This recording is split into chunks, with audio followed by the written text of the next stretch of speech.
Hello, welcome back to Big Discussions. Happy New Year. My name is Dr. Anwar Youssef Dunbar. I am the owner of this channel and the creator of the Big Words blog site. Go to www.bigwordsarepowerful.com. Again, that's www.bigwordsarepowerful.com. I'd like to first start by thanking those of you who watched my introductory vlogcast. I've left the link in the description box below if you want to go check it out. This is a completely new adventure for me. I'm a young YouTube content creator, and so this is something that's gonna continue to evolve over time, and a year from now it might look completely different than it does now. So let's see where this goes. Well, there are two changes since the first vlogcast already. As you can see, I'm experimenting with the beard. So I'm experimenting with a new look. And I also am, instead of wearing the Got Science t-shirt, I'm now wearing an Avengers t-shirt. My favorite Avenger is actually Iron Man, at least the Robert Downey Jr.'s Tony Stark / Iron Man. I know that might upset some of the Black Panther people. I like Black Panther too, but Tony Stark / Iron Man, played by Robert Downey Jr., has been my favorite Avenger up to this point, and he still is. Speaking of which, it took quite a bit of experimentation to create that introductory vlogcast, and it really reminded me of a scene from Iron Man 2. If you look at Iron Man 2, there's a scene where Tony is watching some older footage of his father Howard, where Howard is making a movie about the city of tomorrow. And so Howard is standing in front of this model of this futuristic city, and he has to do multiple takes, and he does them over and over and over again, sometimes stopping himself, sometimes asking himself questions, and sometimes just not being sure about what he just shot. So he had to do that multiple times, and that's how it was for me creating this the introductory vlogcast, which preceded this one. So I thought that was kind of cool, and that resonated with me. There were two things that I left out of that introductory vlogcast, and the first one goes back to reading. When I talked about how there was an abundance of books in our household, encyclopedias, dictionaries, and those kinds of things, what I left out was the fact that me and my brother were actually very much into comic books. This started around middle school, and I was more of a DC guy, so I was into Batman and Superman and Wonder Woman and Captain Atom and the Martian Manhunter and Captain Marvel and those things. Well, my brother was into both, so he was into the DC stuff, but he was also into the Marvel heroes as well, like Iron Man and Captain America and Thor and Black Panther and Hawkeye and those characters. So we were very much into that. We were always reading and thinking about characters and villains and so on and so on. So right around middle school, I like to say that I became interested in girls and basketball, and everything else pretty much I kind of put to the side, the comic books included. And then right around graduate school, about 15 years later, my brother, who stuck with it, recommended that I read this book here, Kingdom Come, which is a graphic novel by DC. It's very good. I recommend this. It's got a little spiritual twist to it, and some of the characters die. It's very mature, and it's one of my favorite books, and I highly recommend it. But the point I want to make is that there are multiple avenues for reading for young people, and for us, comic books were a major vehicle for us learning how to read and comprehend. So the other thing that I didn't mention was about my mother. And my mother actually had a business called Words several years ago. And my mother is a trained writer, and she actually edits, a significant amount of the content on my blog site. So her business was called Words, and my blog is called Big Words. And I thought that was kind of cool, and it's kind of coincidental that I've kind of wrapped the name of her business into my blog. So I just wanted to mention that. So, some initial impressions from my first vlogcast. Well, the feedback starts immediately. As I said in my first vlogcast, I've watched numerous content creators over the last couple of years, and one of the things that I've seen is that the viewers are not shy about giving recommendations. So they're not shy about saying, you should do this, you should do that, why don't you do this? This would work so much better for you. So viewers are not shy about giving feedback, and I've experienced that already. I've already gotten numerous comments, and it was expected. And I'm always open to feedback if I think it will be useful, and if it's useful, I'll use it. If it's not, then I won't. So I thought that was interesting and kind of funny. I understand now why content creators have to remind the viewers to click the like button and to share it. The likes and the shares are the lifeblood of YouTube. The more likes and shares you get, I believe that it moves you up in YouTube's algorithm. So that's very, very important. And it's a very quick way for the content creator to see how people are reacting to what they've created. So please click the like button. There's also a dislike button, which is a upside down thumbs up. Hopefully you won't click that, but please like, share, and subscribe. What's interesting is this is also important because when I've created written content on my blog and for the Examiner a couple of years ago, as a writer, you sometimes don't know who all is reading what you've created. I've written numerous pieces, and the likes and the shares, Facebook, Twitter, those kinds of things, can indicate to you who all is reading, based upon how much people like it and how much people share it. You can also go digging into the analytics, and there have been instances where I've written a piece and it looks like it's gotten a lukewarm response or a mediocre response, and I've run into someone on the street or a friend or a relative and I say, hey, I really liked that piece you wrote up on the law of compounding interest, or I really liked that piece you wrote up on blockchain technology, or I really liked that piece you wrote up on inhalation toxicology. So as the content creator, it's very important to see the reaction from the viewers. So with that, I'm going to dive into the meat and potatoes of this second vlogcast. So I'm going to start by saying that the introductory vlogcast was, in its original form, was very different than the one that you saw.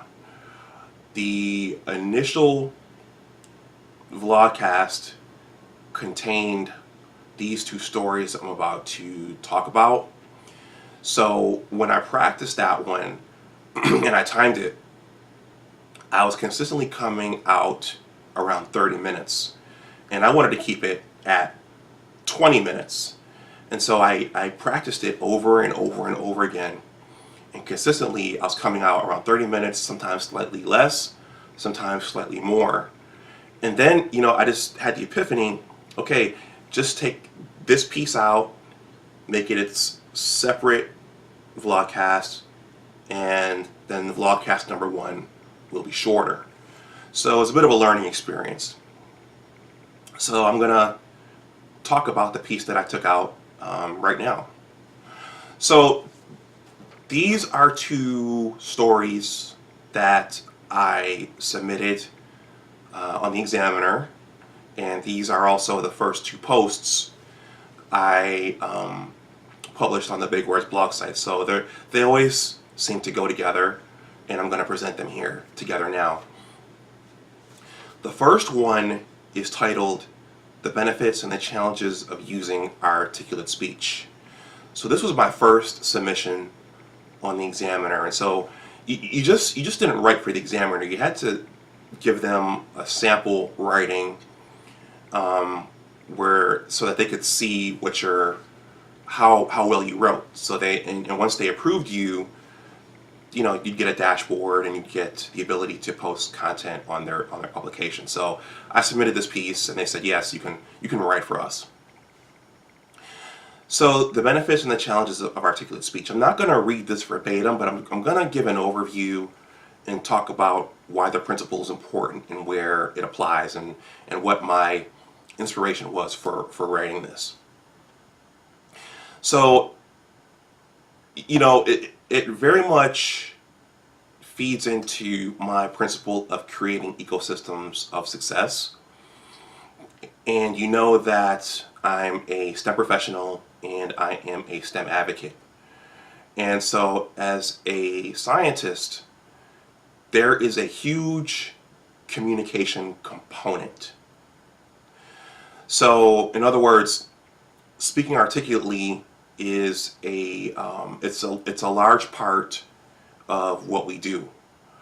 As a scientist in training at the University of Michigan, we trained extensively on oral presentation. So we were giving student seminars once a year, in some instances being teaching assistants, and then at the end we had to give our thesis defenses. And so we really spent a lot of time sharpening those skills in terms of oral presentations in front of large groups. When you're a scientist, you're communicating. You're not just running these fancy experiments and creating these fancy bar charts. You have to communicate your results to, if you're a student or a postdoc, you have to communicate those results to your advisor or to your lab mates. If you're the principal investigator, you have to communicate those results. You have to communicate to your lab and tell them what you want them to do. You have to communicate your results to your department. You have to teach classes. You have to share your results at large scientific meetings with other scientists from across the country and around the world. In my current capacity as a regulatory scientist, I've given trainings, I've presented at meetings, I've given webinars to overseas partners, I've given briefings to directors. So all these things underscore the importance of learning how to speak articulately and to use big words. There are drawbacks and ramifications for not being able to speak articulately. When I was a postdoctoral scientist, I worked in a lab that was 95% Chinese. And there was one other homegrown American in there besides myself, and the rest of the lab was Chinese, including my mentor, my postdoctoral mentor, and his wife. They were both from mainland China as well. And so we'd have lab meeting every Monday, and these were very, very bright and talented people, very smart. And they'd be presenting their data in front of the lab, and there were a couple times where my advisor, once again, who is from mainland China himself, would tell my colleagues, you have to work on your English. You need to really take some time to work on your English. And so the take-home message there is, as bright and as intelligent and as smart and sophisticated as these people were scientifically, their level of effectiveness in the United States was limited by their ability to speak English and articulate clearly. So no matter which profession you get into, whether if you're in some form of business, communication is critical, and speaking articulately is critical. Now there's a social aspect to this as well. So coming from Buffalo's east side and coming from the inner city experience, in the black community, this is a door that swings both ways. While articulate speech is beneficial in professional settings, in some instances, some folks from your own community might not understand it, and it can be perceived as talking white. It can be perceived as being proper. In some instances, I've been told that I'm very formal. So this is something that hits different people, it impacts different people in different ways.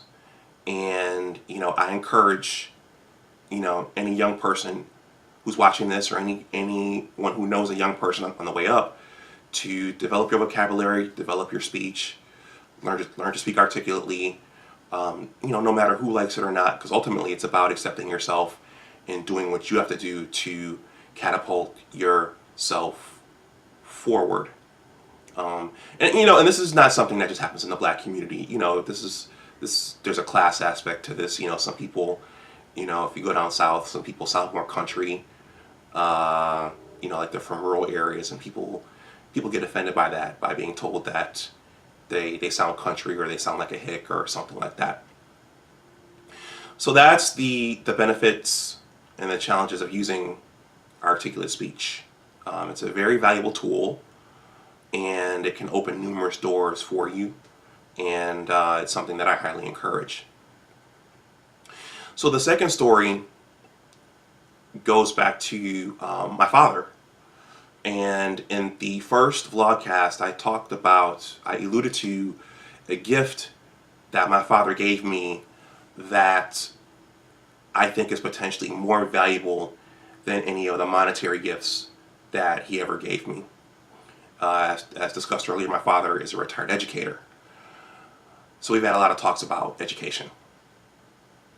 So this second piece is called Challenging Misconceptions and Stereotypes in Academic Achievement. This is also on my blog. You can go read it. I'm not going to read through it verbatim, but I'm just going to give an overview and talk about why it's important.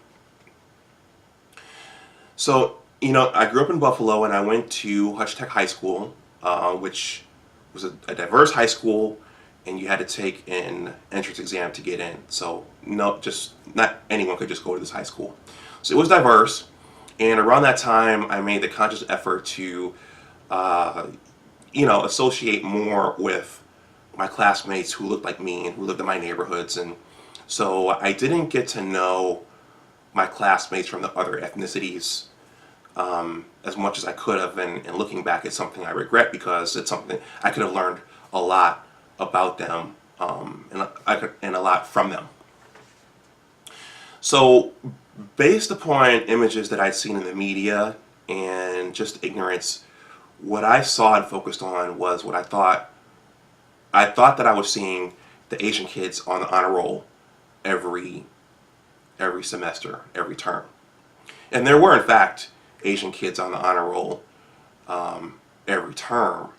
What I didn't see that there were students from the other ethnic groups on the honor roll as well, but I just focused on the Asian kids. So I told my father one time, we were having a discussion on the phone. I said, Dad, those Asian kids are smarter than everyone else. And he did something very important. He said something very important, and he rebutted me. And he said, son, they're not necessarily smarter than you. They just spend more time doing their schoolwork than you do. So he cited a study which measured the amount of time different cohorts of kids different racial cohorts of kids spent on their homework and studying after school.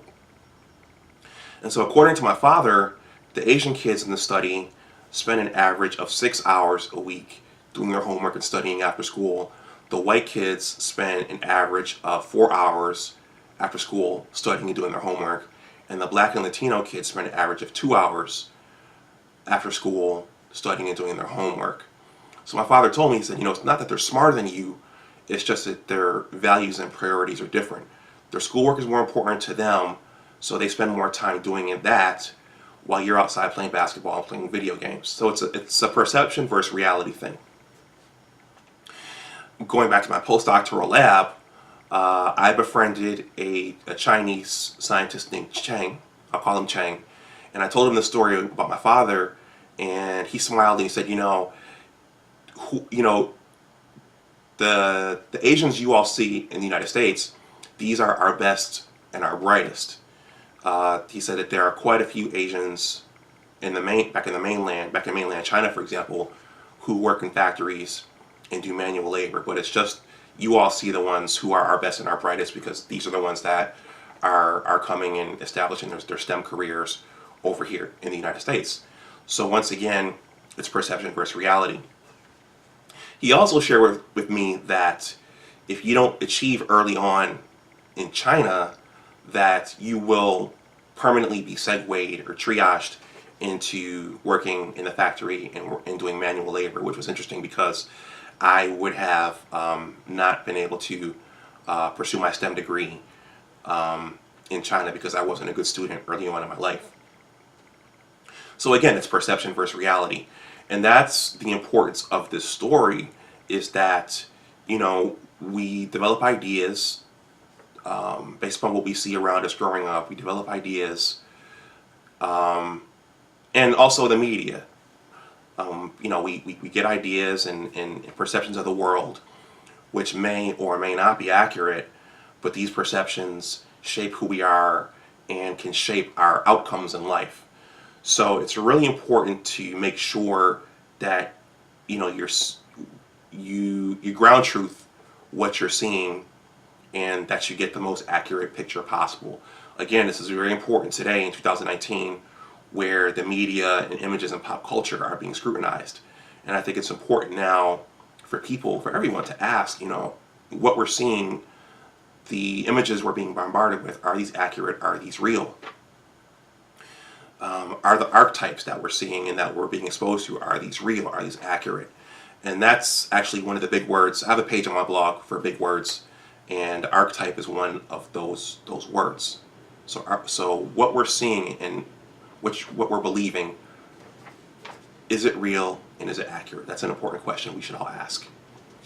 So with that, I'm going to wrap up. So please like, share, and subscribe this channel. Please like, share, and subscribe to this channel. Please go to the Big Words blog site. Go to www.bigwordsarepowerful.com. Please subscribe there or add the link to our RSS feed to your feed reader. You can follow me on at the Big Words blog site Facebook page. You can follow me on Twitter using the handle @BigWordsArePowerful. And you can follow me on Instagram using the handle @AnwarYoussef76. Once again, I think that covers all the bases. Thank you for watching, and I will see you next time. Bye-bye.